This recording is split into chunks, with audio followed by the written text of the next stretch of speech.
তাবলিগ জামাতের রীতি অনুযায়ী এবারের ইজতেমায়ও চলছে দলে রান্না এবং একত্রে খাওয়া। আলাদা আলাদা নিবাসে মুসল্লিরা থাকলেও শৃঙ্খলভাবেই চলছে সবার রান্না ও খাওয়া। একই রীতি বজায় আছে বিদেশি মেহমানদের তাঁবুতেও।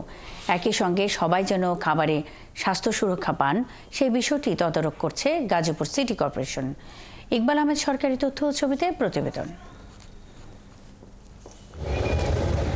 টঙ্গীর তুরাগপাড়ের ১৬০ একরের ময়দান জুড়ে চলছে ধর্মীয় বয়ান আর ইবাদত বন্দেগী। বিশাল এই ময়দানের চারপাশে সবসময় চলছে রান্নাবান্না। খাবার সময় হলে সবাই দলে দলে ভাগ হয়ে খেতে বসছেন। একটি বড় পাত্রে খাচ্ছেন অনেকজন। মুসল্লিরা বলছেন এভাবে খাওয়া দাওয়ায় বিশেষ ফজিলত রয়েছে। রান্নাবান্না এক জায়গায় হয়, আমরা 4 জন সাথী করে নিয়ে আমরা খানা খাই। যেহেতু আমরা এক জায়গার লোক, সেই জন্য 40 দিন একসাথে খাই এবং আমাদের 3 বেলা পাক করি। ময়দানে আসে আমরা এখানে ওইভাবেই আমরা পাক করে একসাথেই খাওয়া হয়।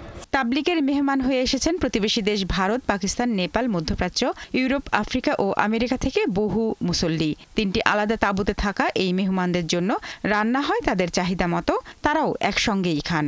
Mashallah, all these things are very good. Administration is very good. Food system all is very good quality, very safe all is good. Bangladeş'e istimara geldik inşallah. Bütün dünya, bütün alemden inşallah adamlar istimara geldi inşallah. খাবার যেন সর্বোচ্চ স্বাস্থ্যসম্মত হয় সে বিষয়ে নজর রাখছে Gazipur city corporation ও জনস্বাস্থ্য বিভাগ। তারাও মুসল্লিদের রান্নার সময় স্বাস্থ্য সহায়তা দিচ্ছেন। বিদেশি মেহমানদের জন্য ঠান্ডা গরম 2 রকম পানি আমরা ব্যবস্থা করছি সবার জন্য। তারা গরম পানি পাবে, ঠান্ডা পানি পাবে। আর আমাদের যারা সকল মুসল্লিদের জন্য গ্রাউন্ড ওয়াটারের পানি, বিশুদ্ধ পানির ব্যবস্থা আছে। এই পানি পরীক্ষা করে পানি খাওয়া যাবে। ইজতেমা ময়দানে ময়লা আবর্জনা পরিষ্কার পরিচ্ছন্ন সহ আনুষঙ্গিক কাজ করছেন গাজীপুর সিটি কর্পোরেশনের 300 কর্মী। আমরা মুরব্বীদের সাথে সার্বক্ষণিক যোগাযোগ আছে আমাদের।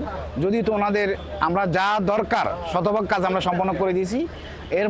এরপরও যদি কোনো প্রয়োজন হয় আমরা সেই সাপোর্ট দেওয়ার জন্য আমাদের অ্যাবিলিটি আছে।